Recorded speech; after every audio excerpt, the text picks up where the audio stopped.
एक शिष्टाचार मुलाकात है, इसमें नतमस्तक होने की कोई बात नहीं है। नतमस्तक तो हमारे पलटू राम है, माफिया डॉन अनंत सिंह के सामने। राहुल गांधी ने जाके तेजस्वी से मुलाकात कर ली, मौर्य होटल में या कहीं भी जाके। तो इसमें कुछ ऐसा नहीं हुआ। इसको दूसरे तरीके से देख सकते हैं कि राहुल जी में इतनी विनम्रता है कि उनमें इस तरह का घमंड नहीं है। लालू परिवार ने ही कांग्रेस को बिहार में समाप्त करने का काम किया, लेकिन उसी चीज़ को जो है अब जिंदा करने के लिए जो है राहुल गांधी जो है बीपीएससी छात्रों से मिलते हैं, लेकिन मामला जो है कोर्ट में है। राहुल गांधी ने बीपीएससी को वालों को एक नैतिक समर्थन तो दिया और एक तरह से राहुल गांधी ने नीतीश कुमार को तमाचा मारा।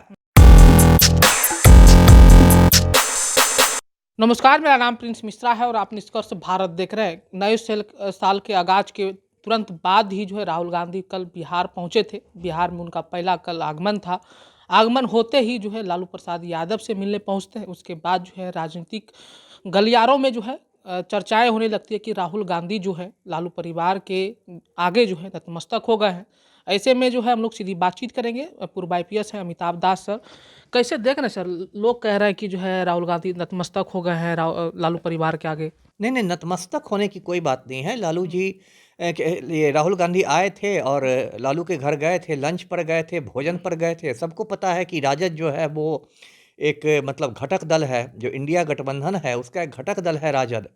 तो वो गए थे, एक शिष्टाचार मुलाकात है, इसमें नतमस्तक होने की कोई बात नहीं है। नतमस्तक तो हमारे पलटू राम है, माफिया डॉन अनंत सिंह के सामने, कि चपरासी की तरह दौड़ दौड़ के पलटू राम जाते हैं और वहाँ पर अनंत सिंह के साथ मुलाकात करते हैं। तो नतमस्तक तो ये हो रहा है, राहुल गांधी क्यों होंगे जी। लेकिन जिस तरीके से सर उनका संवाद, कार्यकर्ता संवाद था, उसके बाद संविधान बचाओ स्वाभिमान जो था वो उनका कार्यक्रम था, लेकिन पटना पहुंचते ही मौर्या होटल पहुंचते उनके राष्ट्रीय कार्यकारिणी की कल बैठक थी मौर्या होटल में, वहाँ डायरेक्ट पहुंच जाते तो कहीं ना कहीं इससे जो है प्रभाव तो कांग्रेस पे पड़ेगी ना। लेकिन कांग्रेस के कार्यकर्ता भी कह रहे थे कि जो है इस तरीके का जो राहुल गांधी किए हैं ये कहीं से भी उचित नहीं है। कहीं ना कहीं तो ये अब संकेत तो है ना सर दबाव की राजनीति। अब मैं ये नहीं मानता। देखिए, कहने के लिए तो बहुत बातें कही जा सकती है। देखिए, क्या स्थिति लोग समझें। अभी दिल्ली विधानसभा के चुनाव होने वाले हैं और फिर 11 फरवरी को उसकी मतगणना होगी। उसके बाद जो अगला चुनाव इस देश में होगा वो बिहार विधानसभा का चुनाव है। तो अभी तो कुछ समय के लिए मतलब पूरा देश का फोकस बिहार हो जाएगा।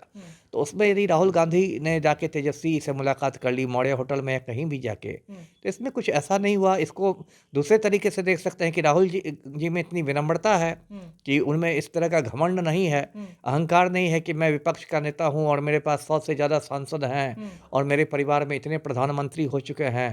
कहीं ना कहीं इसको हम लोग पॉजिटिव वे में देख सकते हैं कि उनमें इतनी विनम्रता है जी। लेकिन आरोप तो लगता रहा है ना कि सर लालू परिवार ने ही कांग्रेस को बिहार में समाप्त करने का काम किया, लेकिन उसी चीज़ को जो है अब जिंदा करने के लिए जो है राहुल गांधी जो है बीपीएससी छात्रों से मिलते हैं, लेकिन मामला जो है कोर्ट में है। उनके जाने से कुछ फायदा तो अभ्यर्थियों को होने वाला नहीं है। नहीं, मामला कोर्ट में है, सही है, लेकिन कम से कम उन्होंने जाके एक नैतिक समर्थन तो दिया। राहुल गांधी ने बीपीएससी को वालों को एक नैतिक समर्थन तो दिया और एक तरह से राहुल गांधी ने नीतीश कुमार को तमाचा मारा कि पलटू राम जो राज्य के मुख्यमंत्री हैं वो 5 मिनट भी नहीं निकाल सके बीपीएससी के अभ्यर्थियों के लिए, है ना। वो अपना प्रगति यात्रा में मगन है, जीविका दीदियों के साथ मीठी मीठी बातें कर रहे हैं पलटू राम, और उनके पास 5 मिनट भी नहीं हुआ कि वो एक शिष्टमंडल से भी मुलाकात कर सके। मतलब इस संवेदनहीनता देखिए। दिसंबर महीने में सिर्फ एक महीने में 3-3 बार लाठीचार्ज हुए हैं बीपीएससी अभ्यर्थियों पर और उनका दुख दर्द सुनने वाला कोई नहीं है। तो राहुल गांधी ने कम से कम इतना तो किया कि अभ्यर्थियों के बीच जाकर बैठकर उन्होंने उसका दुख दर्द सुना। लोकतंत्र की तो यही खूबसूरती है कि आप जनता से जुड़े रहे, आपका सरोकार आम आदमी से रहे जी। अच्छा, दूसरी सवाल ये हमारा है कि सर जिस तरीके से अब नीतीश कुमार लगातार महिलाओं को लेकर बार बार अनर्गल बयान देते हैं, कल भी उन्होंने महिलाओं को लेकर बयान दिया है कि 2005 से पहले लड़कियां नहीं पहनती थी, महिलाएं नहीं पहनती थी, अब अच्छी अच्छी कपड़ा जो है वो पहना करती है महिलाएं। प्रशांत किशोर ने एक ऐलान किया है LCT घाट से कि जो है नीतीश कुमार की जो हेल्थ रिपोर्ट है वो जारी करनी चाहिए। ये बिल्कुल सही है। देखिए, जो पलटू राम की दिमागी हालत है ना, बहुत ज़्यादा बिगड़ चुकी है और इसको बोलचाल की भाषा में कहते हैं कि सठिया गए हैं, यदि बोलचाल की भाषा में कहा जाए। और पिछले 1-1.5 साल से बिहार की जनता देख रही है कि बार बार जो उनका व्यवहार है वो असामान्य हो गया है, एबनॉर्मल। अभी 1-1.5 साल पहले उन्होंने विधानसभा में एक भाषण दिया था, वो बहुत ही फूहड़ और अश्लील भाषण था जिस पर इतना हंगामा हुआ कि खेद प्रकट करना पड़ा। फिर उनको एक नई बीमारी लग गई है, जिस किसी का जाके पैर पकड़ लेते हैं। कभी ठेकेदार का पैर पकड़ने दौड़ते हैं, कभी किसी अफसर का पैर पकड़ने दौड़ते हैं, कभी किसी का पैर पकड़ लेते हैं। एक बार श्रद्धांजलि सभा में गए, महावीर चौधरी की श्रद्धांजलि सभा में, तो उन्होंने फूल लेकर पलटू राम ने अशोक चौधरी के सर पर रख दिया। जीते जी आदमी को, जिंदा आदमी को श्रद्धांजलि दे दी, है ना।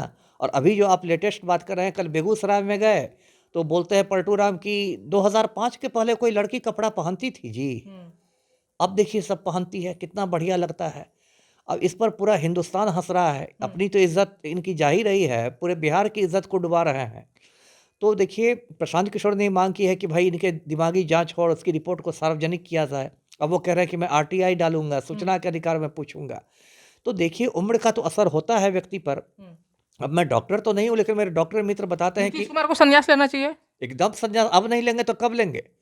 ये तो देखिए पड़ोसी राज्य पश्चिम बंगाल में देखिए ज्योति बसु थे, 25 साल तक मुख्यमंत्री थे, और जब बुजुर्ग हो गए तो ज्योति बाबू ने कहा कि अब मेरी उम्र हो गई, अब मैं आराम करूंगा, और उसके बाद बुद्धदेव भट्टाचार्य सीएम बन गए। तो उनमें इतनी इज्जत थी कि वो जब समझ गए कि मेरी उम्र हो गई तो चले गए। अब ये तो नीतीश कुमार जो कर रहे हैं ना, इसको बिहारी भाषा में थेथराई कहते हैं, कि आपका दिमाग भी काम नहीं कर रहा है, लेकिन आप कुर्सी से फेविकोल लगा के चिपके हुए हैं, है ना। लेकिन नारा तो वही ना लग रहा है सर, 25 से 30 नीतीश कुमार।